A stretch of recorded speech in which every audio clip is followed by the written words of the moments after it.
Hello friends, જય માતાજી. Welcome back to અગિલાસ ખાના ખજાના. ફ્રેન્ડ્સ, કાચી કેરીની શરૂઆત એટલે ઘરમાં અવનવા અથાણાની શરૂઆત. વિડીયોમાં જે લસણ, આદુ અને કાચી કેરીનું ચટાકેદાર અથાણું બનાવ્યું છે, તે એકવાર બનાવ્યું તો ઉનાળો આવતા જ તમારા અથાણાના લિસ્ટમાં આ અથાણું તો હશે જ. તો વિડીયો જોઈ આ રીતે ચોક્કસ બનાવજો અને એકવાર બનાવી આખા વર્ષ સુધી આ અથાણાની મજા માણજો. અને વિડીયોને લાઈક આપી મારી ચેનલને સબસ્ક્રાઈબ જરૂરથી કરજો અને આ વિડીયોને વધારે શેર પણ જરૂરથી કરજો. તો ચાલો એકદમ ચટાકેદાર અથાણાની શરૂઆત કરી લઈએ. તો સૌથી પહેલા મેં અહીંયા 200 ગ્રામ જેટલું લસણ લીધેલું છે. આ રીતે લસણને મેં એકદમ સારી રીતે સાફ કરી લીધું છે.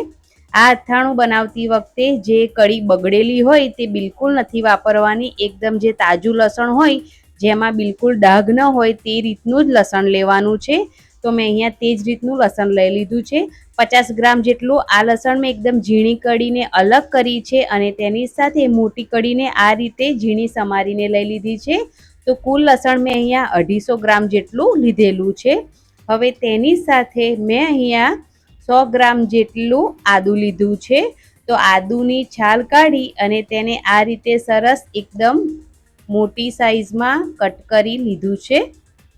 હવે તેની સાથે મેં અહીંયા 250 ગ્રામ જેટલી કેરી લીધી છે. તો મેં અહીંયા તોતાપુરી કેરીનો ઉપયોગ કર્યો છે, જે વધારે ખાટી નથી હોતી.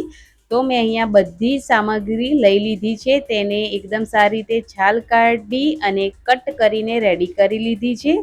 હવે જે આ સામગ્રી છે તેને આપણે પીસવાની છે. તો તેના માટે મેં અહીંયા આ રીતનું મિક્સર લઈ લીધું છે. તમે આની અંદર પણ પીસી શકો છો અથવા તો મિક્સર જારમાં પણ તેને પીસી શકો છો અથવા તો ખાણીમાં પણ તમે તેને ખાંડી શકો છો. લસણ આપણે એડ કરી અને તેને પીસીએ તો થોડું અધકચરું આપણે લસણ રાખવાનું છે. એકદમ ફાઇન પેસ્ટ તેની નથી બનાવીને રેડી કરવાની, એટલા માટે મેં આ મિક્સરનો ઉપયોગ કરેલો છે. તો લસણ એકદમ અધકચરું હશે તો અથાણું ખૂબ સરસ ટેસ્ટી બનશે. એટલા માટે અહીંયા મેં લસણને એકદમ સરસ, તમે જોઈ શકો છો વિડીયોમાં તે રીતે અધકચરું વાટીને રેડી કરી લીધું છે. તો તમારે પણ લસણને આ જ રીતે ખારણીમાં તમે ખાંડો તો પણ આ રીતે અધકચરું વાટી અને રેડી કરી લેવાનું છે. તો અહીંયા સૌથી પહેલાં લસણ વાટીને રેડી કરી લીધું છે. હવે તેની અંદર આપણે આદુને પણ તે જ રીતે આપણે મિક્સરમાં પીસીને લેવાનું છે, એકદમ અધકચરું આ રીતનું. તો અહીંયા આદુ પણ અધકચરું મેં વાટીને રેડી કરી લીધું છે.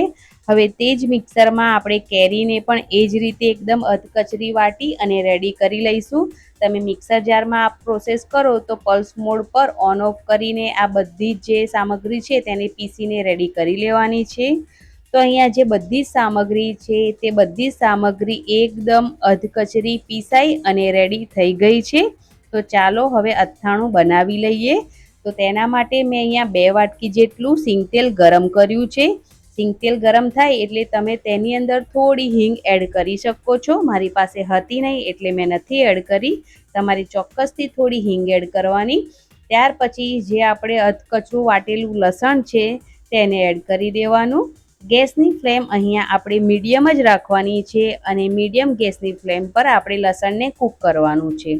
હવે જે થોડું લસણ આપણે અલગથી કટ કરીને રાખ્યું હતું તેને પણ એડ કરી દઈશું અને આ બધું જ લસણ એકદમ સરસ ગુલાબી રંગનું થાય ત્યાં સુધી તેને કૂક કરવાનું છે. તો અત્યારે લસણ એકદમ સરસ ગુલાબી રંગનું થઈ ગયું છે. તો હવે તેની અંદર આદુ એડ કરી દઈશું અને આદુને પણ મિક્સ કરી લઈશું અને મીડિયમ ગેસની ફ્લેમ પર આદુને પણ 4 થી 5 મિનિટ માટે એકદમ સરસ આપણે કૂક કરી લઈશું.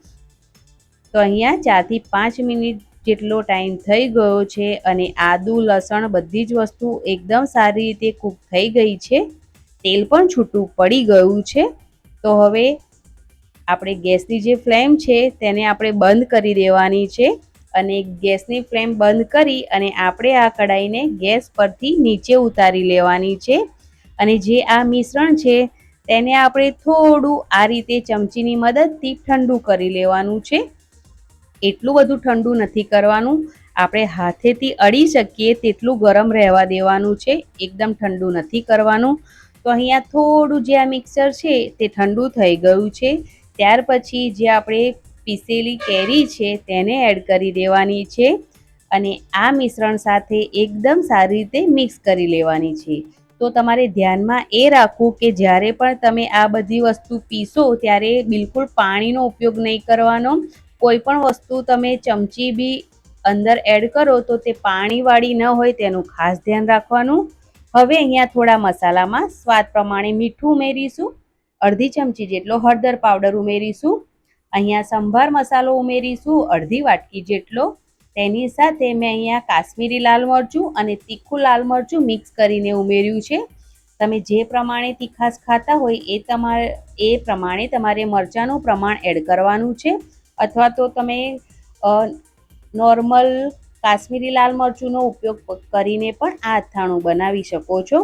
તો તમારે બિલકુલ જે પણ વસ્તુનો ઉપયોગ કરો તેમાં બિલકુલ પાણીનો ભાગ ન હોય તે વાતનું ખાસ ધ્યાન રાખવાનું.